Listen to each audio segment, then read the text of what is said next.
Kali ini saya masih membahas tentang roda kendaraan ketika berbelok.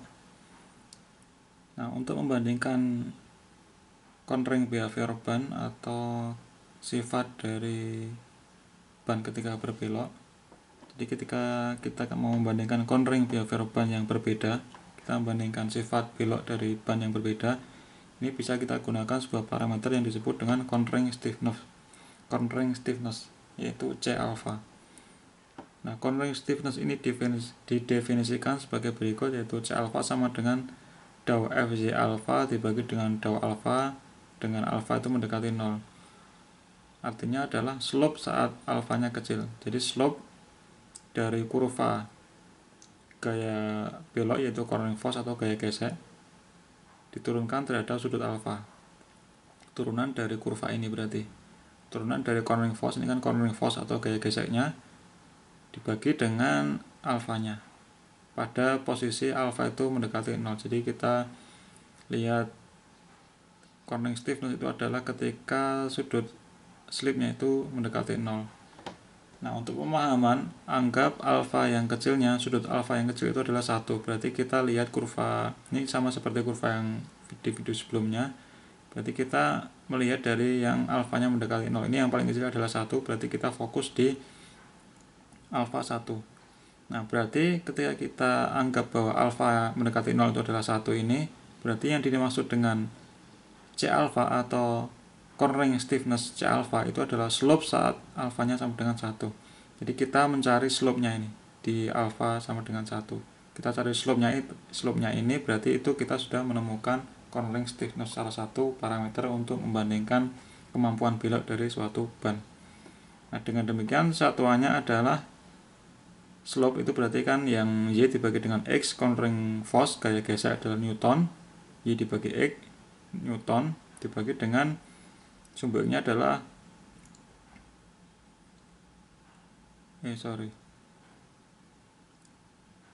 slope satuannya ini D alpha, berarti yang ini berarti kita ambil slope-nya ini mendekati 0 itu adalah Y per X, Y-nya adalah ini, gaya geseknya adalah Newton dibagi dengan alfa-nya adalah derajat, sehingga satuan dari cornering stiffness itu adalah Newton per derajat, Newton per degree. Newton per degree, berarti yang ini kita cari yang slope-nya ini.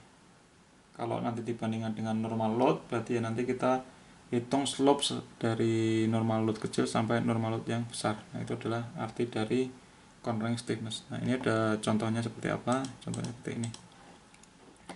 Kita misalkan membandingkan cornering stiffness ban untuk 3 jenis kendaraan, yaitu passenger car atau mobil kecil, kemudian light truck itu truk yang kecil, kemudian heavy truck yang besar. Nah, sumbu tegaknya kita gunakan cornering stiffness, yaitu satuannya adalah Newton per derajat.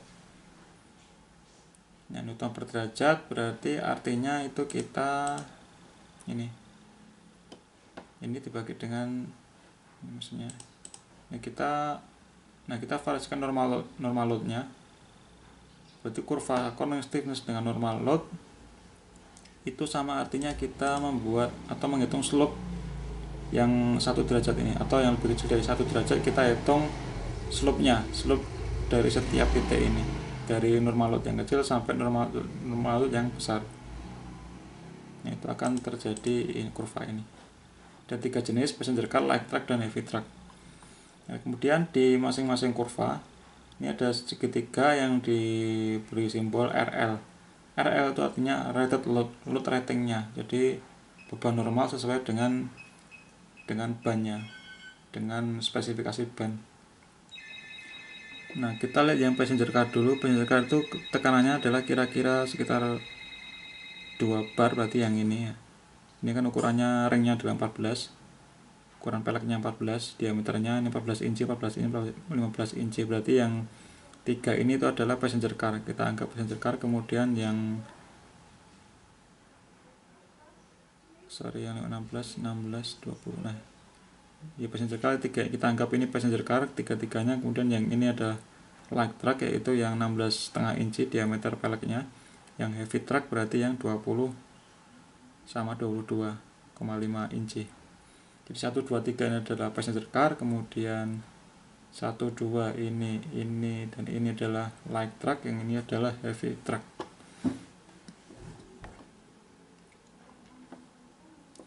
Nah, pada passenger car cornering stiffness-nya turun di atas rating load-nya. Kita lihat yang passenger car. Nah, mencapai cornering stiffness, kekakuan cornering, maksudnya kan dia newton per degree, berarti kalau dia kaku itu berarti gaya untuk mencapai suatu sudut tertentu, sudut tertentu itu lebih besar, itu artinya dia lebih kaku. Jadi kekakuan paling besarnya ada di rating load. Kemudian ketika kita tambahkan bebannya itu di atas rating load, dia akan turun. Nah, berarti kalau kita lihat dari sini, ini berarti kurvanya itu gini. Kan kita hitung slope-nya berarti ini. Slope yang di tiap ini. Seluruh titik ini kita hitung slope-nya, karena ini adalah normal load, berarti slope-nya makin besar, terus kemudian turun, berarti dia membentuknya ini, melengkung ini. Nah, melengkung gini berarti slope-nya akan turun. Ini slope-nya turun, semakin di atas rating load-nya, slope-nya akan semakin turun, atau cornering stiffness-nya, kekakuannya itu turun. Untuk yang passenger car. Kemudian untuk yang light truck itu kita lihat sini, yang 16,5 inci ini sama yang 16,5 inci ini, dua-duanya dia ketika kita tambahkan di atas normal rating load-nya itu justru dia semakin meningkat. Berbeda dengan yang di passenger car, dia semakin kita tambahkan gaya normalnya, cornering stiffness-nya semakin turun. Kalau yang light truck maupun yang heavy truck, dia ketika kita tambahkan gaya normalnya di atas rating load-nya, dia tetap mengalami peningkatan dari cornering stiffness-nya, semakin kaku, tidak ada penurunan. Nah, meskipun peningkatannya tidak sebanyak yang di sebelum rating load ya, ini kan meningkat, dan ini peningkatannya kan turun, tetapi tetap meningkat. Berbeda dengan yang passenger car, dia semakin turun ketika kita tingkatkan gaya normalnya di atas rating load-nya. Itu adalah salah satu cara untuk mengetahui karakteristik belok dari ban. Kalau kita membandingkan, kita bisa gunakan cornering stiffness. Kemudian ada parameter lain untuk mengevaluasi kemampuan cornering ban yang disebut dengan cornering coefficient, yaitu cornering stiffness dibagi dengan gaya normal. Nah, kalau kita membandingkan ban, ada cara lain, yaitu cornering stiffness-nya ini kita bandingkan dengan gaya normalnya, supaya nanti tidak ada satuan newton. Jadi satuannya nanti adalah seperderajat, karena newton per derajat dibagi dengan normal load-nya newton, berarti satuannya adalah seperderajat. Nah, seperti ini contohnya. Typical cornering coefficient ban versus normal load. Cornering coefficient artinya cornering stiffness-nya yaitu newton per derajat dibagi dengan gaya normalnya newton, berarti dia satuannya adalah seperderajat, seperdegree. Nah, ini turun, tipikalnya dia cornering stiffness-nya adalah turun. Artinya adalah slope dari kurva cornering force versus gaya normal pada alfa yang kecil, anggap saja alfanya 1, itu adalah turun slope-nya. Kan kita sudah tahu ya, di sini slope-nya turun terus. Slope tinggi, kemudian dia turun hingga akhirnya 0, bahkan dia bisa negatif.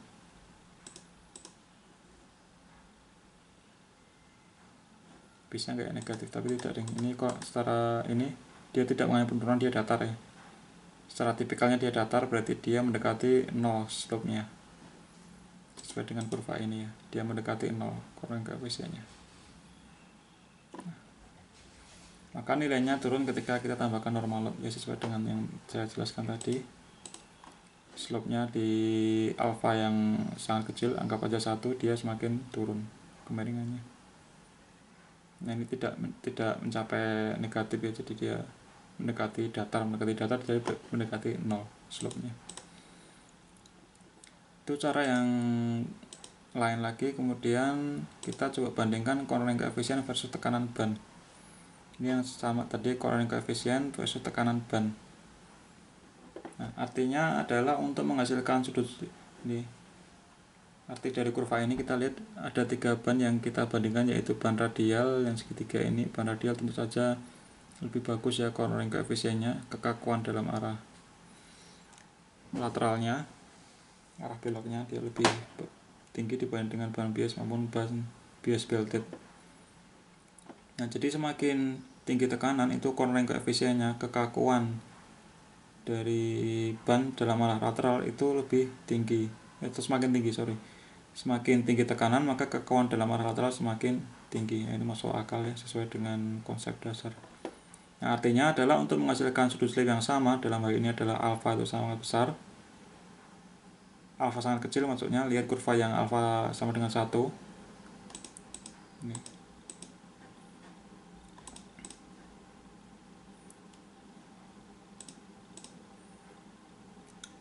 Artinya adalah untuk menghasilkan sudut slip yang sama, yaitu alfa yang 1 derajat, maka jika tekanannya itu kita tambahkan, butuh gaya samping atau cornering force yang semakin tinggi karena semakin kaku. Jadi untuk menghasilkan sudut slip yang sama yang sangat kecil, yaitu misalkan dia 1, untuk menghasilkan sudut slip 1 derajat, maka ketika tekanannya itu semakin besar kan dia semakin kaku. Berarti untuk menghasilkan sudut slip yang sama itu 1 derajat, ketika tekanannya bertambah, kita butuh gaya sentrifugal yang semakin besar atau gaya samping semakin besar, karena semakin tinggi tekanan ban akan semakin kaku. Ini masuk akal ya. Nah, ban radial lebih baik, kita lihat di sini, karena dengan alfa yang sama, dengan sudut alfa yang sama, sudut slip yang sama, yaitu yang sangat kecil, yaitu 1 derajat misalkan, gaya sampingnya atau gaya geseknya itu semakin besar, dilihat dari cornering koefisiennya ya. Karena cornering koefisien semakin besar berarti dia gaya geseknya yang ditahan itu juga semakin besar, sesuai dengan rumus tadi. Jadi untuk yang ban radial dia lebih mampu menahan gaya samping. Nah, itu adalah beberapa cara untuk menggambarkan kemampuan belok dari suatu ban. Kita bisa gunakan cornering koefisien yang menggambarkan kekuatan dia menahan arah gaya samping. Kemudian bisa juga kita gunakan cornering stiffness, satuannya Newton per derajat. Kemudian ini cornering stiffness masih cornering force. Jadi kita bisa gunakan cornering force atau gaya gesek, bisa gunakan cornering stiffness, atau kita bisa juga gunakan cornering koefisien. Tergantung kita datanya yang punya seperti apa, data yang kita punya, dan kita gunakan rumus yang mana. Oke, demikian tentang kemampuan belok atau fenomena yang terjadi ketika roda itu digunakan untuk berbelok. Nah, video selanjutnya kita akan bahas tentang lining torsi lining. Kita sudah bahas sebagian di video-video sebelumnya tentang shaft lining torque. Nah, ini kita bahas lagi lebih dalam lagi di video selanjutnya setelah ini. Oke, terima kasih, sampai ketemu di video selanjutnya.